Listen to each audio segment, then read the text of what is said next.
Okay, guys, I'm gonna be a little bit vulnerable with you today. This YouTube journey has been painful, to say the least, but at the same time, it's been such a blessing. There have been moments that, honestly, I wanted to give up. Literally 7 days ago, I wanted to give up. And then, out of nowhere, in the last week, my subscriber count pretty much doubled, and it made me feel as though, you know what, maybe this is something that I'm meant to do.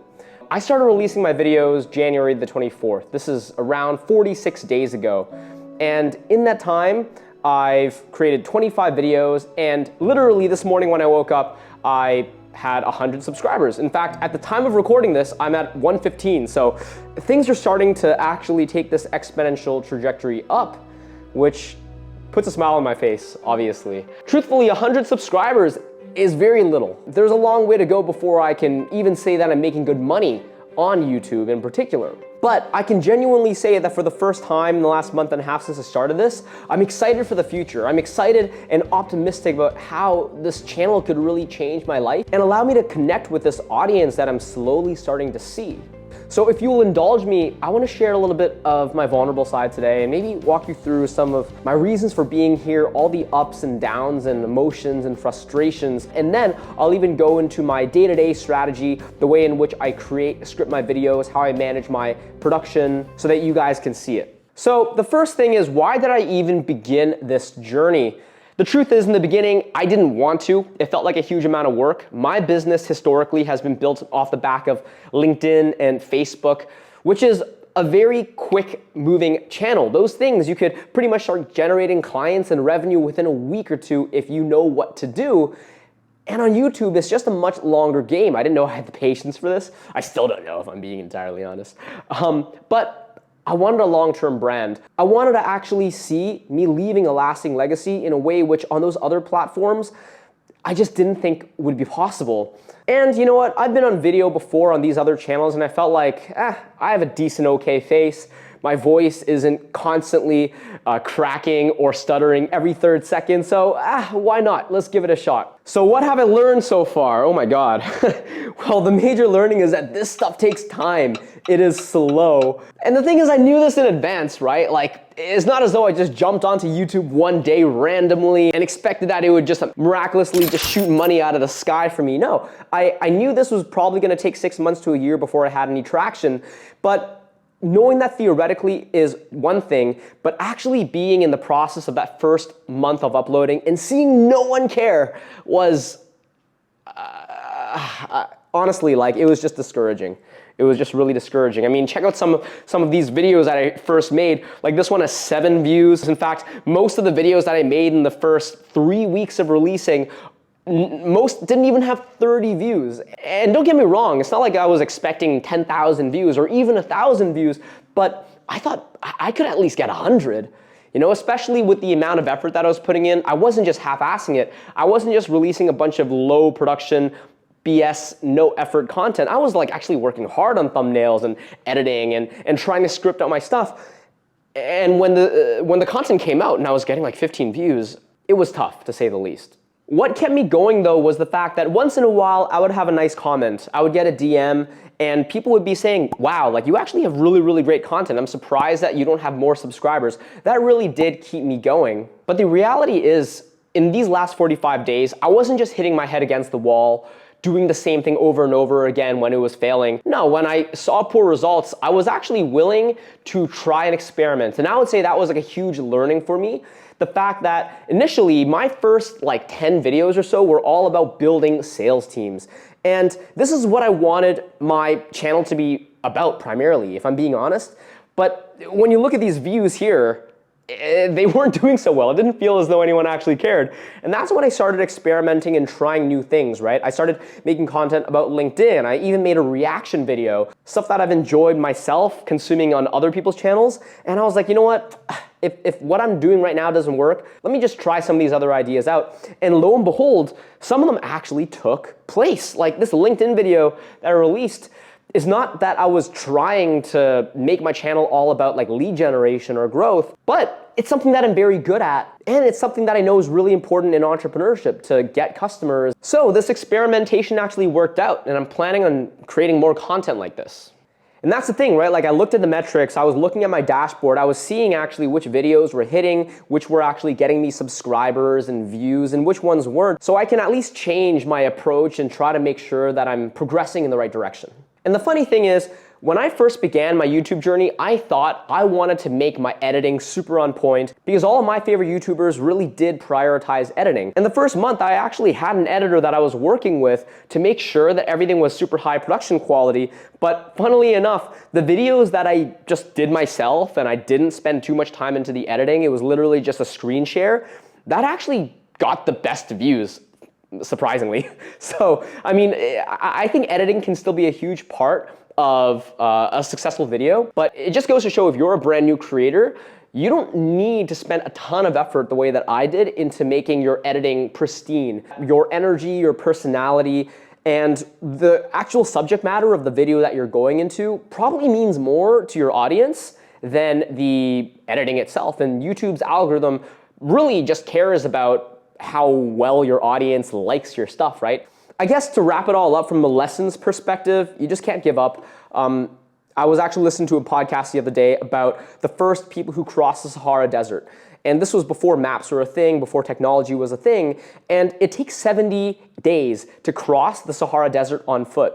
And the person who did it for the first time had no idea how long it would take to get to the other side. They didn't even know if they were going to be able to get to the other side. So imagine if they spent 50 days walking in the desert and they gave up.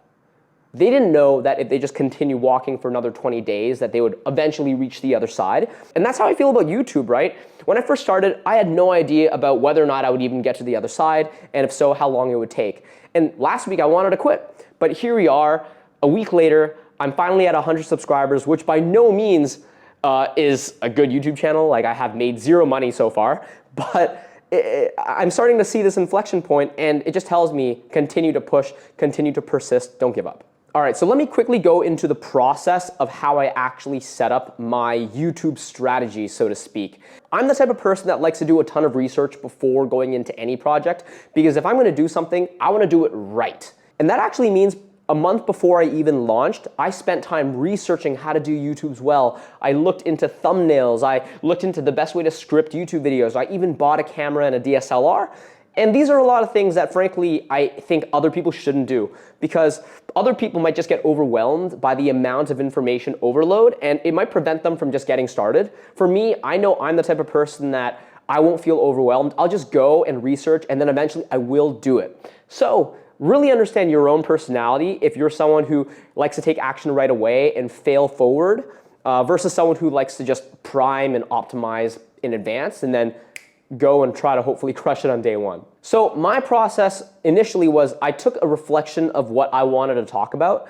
Obviously, digital marketing, entrepreneurship, building sales teams, lead gen. I just had this huge Excel spreadsheet that you can see over here, and I wrote down like a ton of ideas. And then from there, I actually brainstormed 50 titles of videos. And the title is really important. If there's one thing that I've learned in all the research that I've done is that your title and your thumbnail is the biggest reason why an audience would even click into your actual video and watch. So clickbaity thumbnails and clickbaity titles, I spent a long time, over 2 weeks, just ideating that type of stuff in advance before filming a single thing. Once I had all those titles, I actually hired someone from Fiverr to create professional looking thumbnails because, frankly, I'm not good on Photoshop. I don't have the desire to learn either. And I knew that thumbnails were really, really critical. So I just found a guy who can make crazy thumbnails. And look at some of these. I personally love them, especially this smash the objection thumbnail. I just think it's super cheeky. And it wasn't really that hard to create them, by the way. I pretty much just rented 2 hours at a photo studio, and I had them take like 100 pictures of me with headshots with these like various props. And I just used like the same images again and again and again. You'll see that it's the same images if you go to my videos. And then I just gave them to the Fiverr artist to create. As far as like the idea of what the thumbnails look like, I pretty much just went to my favorite YouTubers such as Pat Flynn and Graham Stephan and Alex Hormozy, and I just stole their ideas, so don't tell them. But hey, everyone steals from everyone else on YouTube, so it's not as though I'm doing anything that crazy. As far as a launch schedule is concerned, I wanted to actually crush volume. I wanted to do 4 every single week. I was inspired by my buddy Sam, who actually started generating really great income in the first 90 days of his, at the time, brand new YouTube channel. which is quite fast. But the reason why is because he actually did a video literally every day for 150 days in a row. So for me, I wasn't gonna go that crazy, but I wanted to do 4 a week every single week until I at least hit 50. The reason why is twofold. The first thing is the algorithm in YouTube likes it when you're consistent with your posting. And the second thing is you just can learn more, right? The more videos you create, the more practice you get with your vocal tonality and your editing skills and just your ability to create great videos. And then as well, you learn more about what your audience likes and doesn't like so that you can pivot. So I saw a ton of value just creating lots and lots of videos on day one, and then I do plan on scaling it back to maybe 1 or 2 videos a week once I hit 50 videos. Now, if you're curious about my technology, I bought like a $700 DSLR, Sony ZV-1. It's very simple. There's lots of tutorials online that teach you how to use it. And then I also bought like a wireless microphone that you can see right here just because audio quality matters, and that was like 200 bucks. This was like a Rode Wireless Go 2 in case you're curious. I'll actually just put some links in the description box below if you want to buy some of this tech. Now, as far as the filming is concerned, I actually filmed a bunch of B-roll that you can see here in 2 afternoons. I just had a buddy of mine come over and film it. And then I just like acted out a bunch of little skits that I figured I would eventually use. So same idea with the thumbnail. I wanted to just get this done out of the way so that I would have lots and lots of B-roll to use. And then in the same way, I would actually script all my videos in advance because I didn't want to just go and improvise in front of the camera and just be bland and boring and not know really what I was going to say. So even right now, I'm kind of following a script. I'm not like reading word for word, obviously, but it gives me at least a little bit of an overview. And the nice thing is, if I can spend just a couple of days bulk creating, say like 10 scripts, then I can spend like 2 days where I can bulk record all 10 videos at the same time. And then I'll be able to bulk edit all the videos. So I'm just trying to go for a little bit more of an efficient type of workflow. As far as the editing is concerned, the first couple weeks I edited everything by myself, probably did 5 or 6 videos. And this was really important because I had to learn the way in which I could edit. I just bought Final Cut Pro. Eventually though, since I also have like a business that I'm running, I'm not doing YouTube full time, I did hire a video editor who could pretty much bang out a bunch of videos for me at around $75 a video, and that was super helpful. Not saying that you need to, but I think if you're trying to scale this and also maintain a certain volume and quality of videos, to do so all by yourself is probably going to be pretty challenging. So January 24th was my first day of sharing, and from that point on, I've pretty much been consistent sharing 4 times a week. But before January the 24th, I already had a backlog of like 3 weeks worth of videos just so I could have a bit of a buffer space so I don't get too stressed out about video creation. So, I mean, there you have it. I'm a very business-oriented, analytical mind. I'm not saying that you at all need to replicate my process. You should just click record if you want to get into it. Don't let having like an actual video editor or software or a camera or a bunch of thumbnails get in the way of you just starting your YouTube journey. I, once again, like to plan things in advance because I want to do things really well on day one.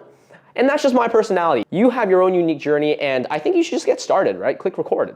So what are my plans for the future? Who knows what's going to be in store for me? I certainly want to be able to hit 1,000 subscribers and then 10,000 subscribers and maybe even 100,000 subscribers very soon. With the major goal of me being able to create a lasting legacy, create massive impact for potential prospects and future customers of mine, obviously generate lots of leads and sales calls and customers for myself and my business, and have a ton of fun while I'm in this journey. So thank God I didn't give up last week, even though I wanted to. Thank you for watching this video, guys. By the way, if you're an online entrepreneur, if you're trying to figure out how you can start your own online business, whether that be an agency or you want to become a salesperson or you want to sell some courses online, I've actually worked with over 120 plus companies around the world when it comes to improving their sales process, generate more leads and close more deals. So if that's something that you're pretty interested in, then book a call with me below.